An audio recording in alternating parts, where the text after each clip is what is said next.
जय हिंद मेरे दोस्तों। जितने भी क्लास 10 के विद्यार्थी एवं दर्शक हमारे चैनल पर देख रहे हैं सभी को स्वागत है। तो दोस्तों, आज आप लोगों को क्लास 10 का मैथ बताने जा रहे हैं एनसीईआरटी बुक से, जिसका चैप्टर है 3 दो चर वाले रैखिक समीकरण युग्म। इस चैप्टर में आप लोगों को बताएंगे प्रश्नावली 3.2 यानी 3.2। 3.2 का आप लोगों को बताएंगे सवाल नंबर दूसरा। तो चलिए दोस्तों, ज्यादा समय नहीं लेते हुए आप लोगों को ले चलेंगे सवाल की ओर। लेकिन दोस्तों, इससे पहले आप लोगों को कहना चाहेंगे कि अगर आप लोग हमारे चैनल पर नए आए हैं तो लाइक शेयर सब्सक्राइब कर लीजिएगा, और फेसबुक पेज पर देख रहे हैं तो फॉलो कर लीजिएगा, अपने दोस्तों तक शेयर कर लीजिएगा। आप लोगों को यह पढ़ाई कैसा लग रहा है, नहीं लग रहा है, आप लोग हमें कमेंट करके जरूर बताइएगा। तो दोस्तों, चलिए सवाल की ओर चलते हैं। तो देखिए सवाल नंबर 2 में क्या है, 2x + 3y = 11 और 2x - 4y = -24 को हल कीजिए और इससे m का वह मान ज्ञात कीजिए जिसके लिए y = mx + 3 हो। ठीक है। तो दोस्तों, सबसे पहले हमें इन दोनों समीकरण को हल करना है। तो किससे हल करना है? प्रतिस्थापन विधि से हल करना है। उसके बाद क्या करेंगे, हमें m का मान ज्ञात करना है। तो चलिए हम इसको प्रतिस्थापन विधि से हल करते हैं। तो लिखेंगे सबसे पहले सॉल्यूशन। तो हम यहाँ पर लिखेंगे प्रतिस्थापन विधि से हल करेंगे, तो प्रतिस्थापन विधि लिखेंगे प्रतिस्थापन विधि से, प्रतिस्थापन विधि से। ठीक है। अब यहाँ पर देखिए सवाल में दिया है, तो हम यहाँ पर लिखेंगे दिया है। क्या दिया है? 2x + 3y = 11। ये मेरा पहला समीकरण है, इसको हम मान लेंगे समीकरण 1। अब देखिए दूसरा समीकरण मेरा क्या है, 2x - 4y = -24। इसको हम समीकरण 2 मान लेंगे। ठीक है। यहाँ पर समीकरण 1 चलेंगे, तो यहाँ पर लिखेंगे समीकरण 1 से। ठीक है, समीकरण 1 चलते हैं, लिखेंगे 2x + 3y = 11। ठीक है। अब यहाँ पर देखिए 3y प्लस में तो बराबर को सज जाएगा तो माइनस में होगा, तो 2x = 11 - 3y। देखिए x के गुना में 2 है तो बराबर को सज जाएगा तो भाग में हो जाएगा, तो x = 11 - 3y/2।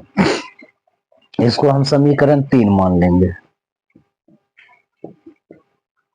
समीकरण 1 मान लिए। अब हम क्या करेंगे, x का वैल्यू जो मेरा यहाँ पर निकला है, हम इस वैल्यू को समीकरण 2 में रखेंगे। हम यहाँ पर लिखेंगे समीकरण 2 में x का मान रखने पर,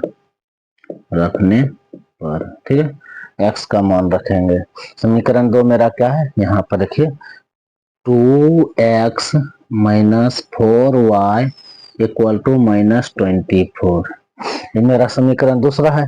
और यहाँ पर देखिए x है, तो हम इस x के स्थान पर हम क्या करेंगे, x का वैल्यू रखेंगे ये जो मेरा यहाँ पर है, तो हम लिखेंगे यहाँ पर 2। अब x का स्थान पर रखेंगे 11 - 3y/2 -4y = -24। देखिए अब ये 2 से ये 2 कट गया है, 11 - 3y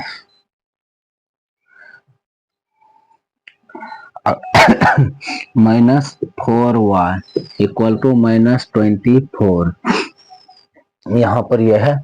अब क्या करेंगे, यहाँ पर देखिए 11 है, 11 को हम क्या करेंगे, बराबर को साइड भेज देंगे, तो प्लस में है तो माइनस में हो जाएगा, और इन दोनों को हम जोड़ देंगे, तो -3y - 4y को जोड़ेंगे तो होगा -7y, और इसको हम उस साइड भेजेंगे तो प्लस में है तो माइनस में हो जाएगा, तो -24 - 11। तो -7y इक्वल टू, इन दोनों को अब हम क्या करेंगे, जोड़ देंगे। 4 1 5 2 1 3, तो माइनस और माइनस है तो माइनस ही रहेगा। तो देखिए माइनस से माइनस कट गया है, 7 5 35, इसलिए y बराबर मेरा 5 आंसर आ गया है। यहाँ पर देखिए y का वैल्यू हमें 5 आ गया है, ठीक है। अब यहाँ पर हम क्या करेंगे, y का वैल्यू जो निकला है, हम इस y के वैल्यू को समीकरण 3 में रखेंगे। तो हम यहाँ पर लिखेंगे समीकरण 3 में y का मान रखने पर, ठीक है। समीकरण 3 मेरा क्या है, यहाँ पर देखिए x equal to 11 minus 3y by 2, तो x इक्वल टू 11 माइनस 3, और यहाँ पर y तो y का स्थान पर 5 रखेंगे बाय 2, तो x इक्वल टू 11 माइनस, अब दोनों को मल्टीप्लाई करेंगे तो क्या होगा, 15 होगा बाय 2। देखिए 11 में से 15 को घटाएंगे तो 11 कम है और 15 अधिक है। जो अधिक अंक वाला है उसके आगे माइनस है, जो कम वाला अंक है उसके आगे प्लस है। तो हम क्या करेंगे, 15 में से 11 को घटाएंगे तो -4 आएगा, तो -4/2। अब देखिए 2 दूनी 4 कट गया है, इसलिए x इक्वल टू -2, x का मान हमें आ गया है -2। यहाँ पर हमें x का मान निकल गया है। हमने समीकरण 1 और समीकरण 2 को हल कर लिए हैं, ठीक है। अब हम क्या करेंगे, m का मान ज्ञात करेंगे, जिसके लिए क्या है, y equal to mx plus 3 हो। तो हम यहाँ पर क्या करेंगे, y equal to mx plus 3, तो y का वैल्यू मेरा कितना निकला है, 5, तो 5 इक्वल टू, यहाँ पर m है तो m, अब देखिए x का वैल्यू मेरा कितना निकला है, -2, हम यहाँ पर लिखेंगे -2 और प्लस 3, ठीक है। तो 5 इक्वल टू, अब देखिए m को गुणा करेंगे -2 के साथ तो होगा -2m प्लस 3। अब यहाँ पर देखिए 3 प्लस में, इधर आएगा तो माइनस में होगा, तो 5 - 3 इक्वल टू -2m, ठीक है। अब देखिए 5 में से -3 करेंगे क्या होगा, 2 इक्वल टू -2m, ठीक है। अब देखिए m के गुणम क्या है, -2 है, और इस साइड आएगा तो भाग में हो जाएगा, तो हम यहाँ पे लिखेंगे m इक्वल टू 2/-2। तो देखिए 2 से 2 कट गया है, इसलिए m इक्वल टू -1।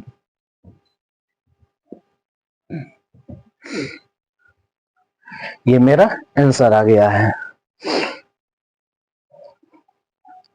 तो दोस्तों आप लोगों को यह क्लास कैसा लगा है, आप लोगों की यह पढ़ाई कैसा लगा, आप लोग हमें कमेंट करके जरूर बताइएगा।